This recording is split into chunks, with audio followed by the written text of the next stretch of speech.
รัฐบาลเยอรมันและสาธารณรัฐประชาธิปไตยประชาชนลาวได้ลงนามในข้อตกลงสืบต่อขยายระยะเวลาจัดตั้งปฏิบัติโครงการปกปักรักษาและนำใช้ระบบนิเวศป่าไม้และชีวนานาพันธุ์แบบยืนยง 4FIP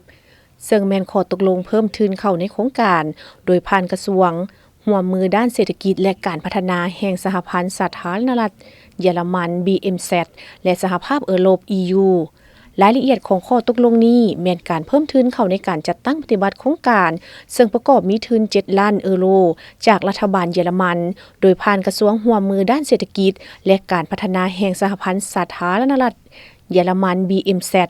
และ11ล้านยูโรจากสหภาพยุโรป EU เพื่อจัดตั้งปฏิบัติแผนงานการร่วมมือระหว่างทีมยุโรปและสาธารณรัฐประชาธิปไตยประชาชนลาวเพื่อยกระดับการค้าการลงทุนและการเสริมโยงแบบยืนยงและทั่วถึงในแขนงกสิกรรมและป่าไม้ซึ่งมีจุดประสงค์ในการสุ่มใส่การสร้างความเข้มแข็งในการเพิ่มการมีส่วนร่วมของชุมชนในท้องถิ่นโดยเฉพาะแม่หญิงเข้าในตรงโซ่มูลค่าเพิ่มเพื่อการรักษาและนำใช้ป่าไม้แบบยืนยง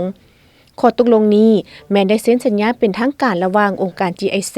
ประจำสาธารณรัฐประชาธิปไตยประชาชนลาวและกระทรวงเกษตรกรรมและสิ่งแวดล้อมกระทรวงวัฒนธรรมและท่องเที่ยวกระทรวงอุตสาหกรรมและการค้า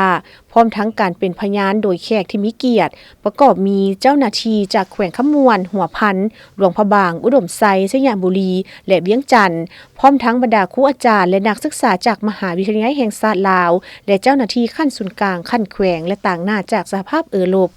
โครงการนี้แม้ได้รับการร่วมมือจากรัฐบาลเยอรมันโดยผ่านกระทรวงร่วมมือด้านเศรษฐกิจและการพัฒนาแห่งสหพันธ์สาธารณรัฐเยอรมัน BMZ และสหภาพยุโรป EU จากผลการจัดตั้งปฏิบัติโครงการต่างๆในระยะผ่านมาโครงการนี้ได้จัดตั้งปฏิบัติตามจุดประสงค์โดยการร่วมมือกับคู่ร่วมพัฒนาหลายฝ่ายเพื่อแนะใส่ 1. การเสริมสร้างนโยบายและกฎหมายที่ติดพันกับป่าไม้ให้เข้มแข็ง 2. การส่งเสริมการร่วมมือหลายฝ่ายและการร่วมมือข้ามชายแดนเพื่อการปกปักรักษาสัตว์ป่าและการคุ้มครองการปกปักรักษาภูมิทัศน์ของอุทยานแห่งชาติหินน้ำโนและฟองยางแก่บาง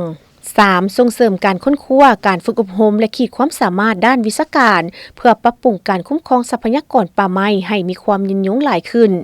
4. ส่งเสริมการร่วมมือหลายฝ่ายเพื่อเสริมสร้างการฟื้นฟูและการปกปักรักษาภูมิทัศน์ป่าไม้และชีวนานาพันธุ์ให้สามารถปรับตัวกับการเปลี่ยนแปลงสภาพดินฟ้าอากาศและ 5. การสร้างคู่ร่วมทางการค้าเพื่อส่งเสริมจุลวิสาหกิจขนาดน้อยและกลางเพื่อส่งเสริมต้องโซ่มูลค่าเพิ่มให้ยืนยงและมีความสามารถในการแข่งขันโครงการนี้แม้นจะตั้งปฏิบัติอยู่แขวงเวียงจันทน์คำมวนหัวพันสยามบุรีหลวงพระบางและอุดมไซ